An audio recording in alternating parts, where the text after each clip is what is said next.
It is May 4th, 2021, and we just wrapped up another City Commission meeting. I'm Marc Fein, Director of Communications for the City of Fort Lauderdale, alongside Mayor Dean Trantalis. Mayor, thanks for joining us for this little post-game interview.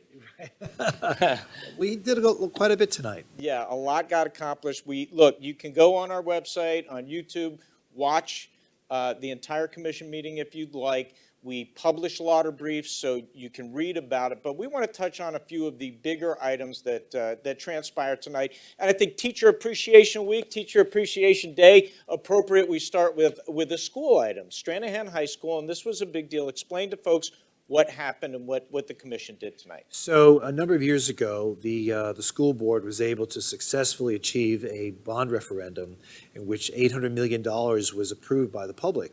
As part of the package of improvements that were planned was a new cafeteria and bathrooms at Stranahan High School. This is one of the oldest schools we have in our city, and it was long since overdue. Unfortunately, as delays continued to accrue, the project got reduced, and it went from a replacement to a renovation, and the size of the project kept getting smaller and smaller. And tonight, the City Commission put its foot down, and they said, we will not accept anything less than what we were first promised years ago. And the people of this city voted for the bond referendum. The people expect to get the value of their dollars. So we sent to the school board tonight a resolution, and we insist that we get the replacement cafeteria and the new bathrooms at Stranahan High. And I think a very good point was made. This isn't just for the 1,500 kids that are at that school right now. This is a school, I think Commissioner Sorensen said, that is going to continue to grow, that will have more, it has capacity for more students, and this is for the future. Over 2,000 students, and as Fort Lauderdale continues to grow and as the numbers continue to increase that we see on a weekly basis, this is a place where kids can stay in our town and enjoy the benefits of a great high school that Stranahan High School is. All right, we're going to move on to the next topic, and I wanted to talk parks. The state this year passed, almost $70 million in statewide money to make improvements and to support parks. Tonight, you guys did something similar. The commission did something similar.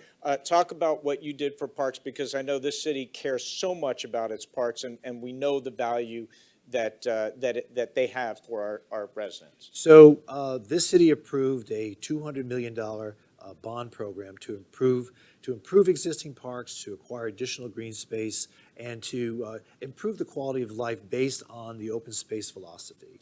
And as part of the bond program, we had a whole list of park improvements that the community came together and said, we want to see these changes made. And tonight, the City Commission approved 39 of those changes. All throughout the city, every district, every corner of the city will now have an improved park site. This is in addition to the other parks, the 4 signature projects that we've already identified and funded. So it's exciting. The city is moving forward, and within the next 12 to 18 months, these improvements are going to be made, and the quality of life once again improves in Fort Lauderdale. And this is something that this commission cares a lot Absolutely. about. It's such an important quality of life deal, right? Well, especially as the city becomes more dense, open space and parkland is really, really important, and I think it adds as one of those intangible amenities that make living in Fort Lauderdale so great.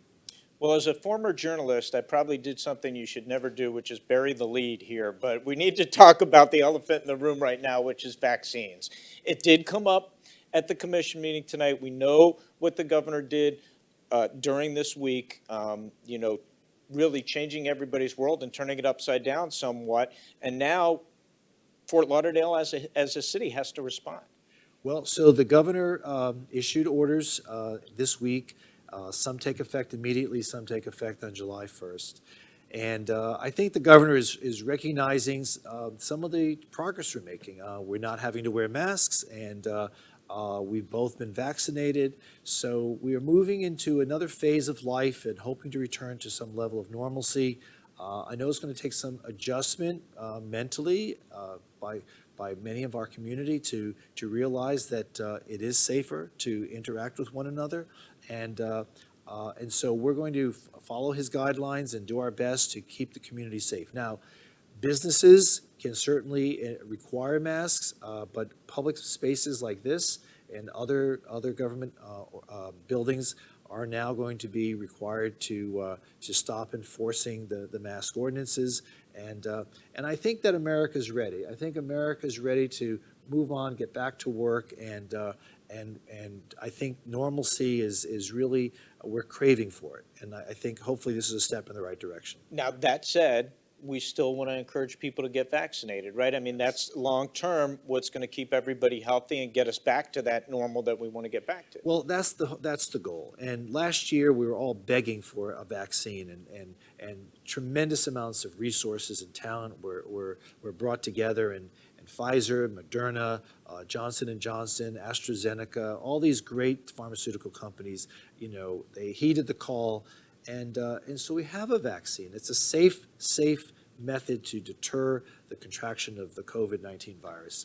The fact that some people are hesitant to accept it is very concerning, because first of all, they're putting their own lives at risk, and secondly, they are putting other people's lives at risk. And so if we're ever going to achieve the kind of immunity that we need in our communities, we all need to be vaccinated. So, if it's a religious hesitance or cultural, whatever, let's talk it out. Let's educate one another. Let's understand that this vaccine is safe. It's going to protect you. It's going to keep you from dying, and it's going to keep you from getting very sick. And it's going to allow our community to get back to business and get ourselves back on our feet again. And that's what everybody wants. I hope so. Yeah, well, we appreciate you taking the time. These commission meetings can go a long time, but we know you want to make sure we share with our residents what transpired. We're going to try and do this every commission meeting. Might talk to some of the commissioners sometimes. You can always, again, go to fortlauderdale.gov. You can go to our YouTube page, social media. We will always have information there for you. Thanks for joining us. We'll see you next time.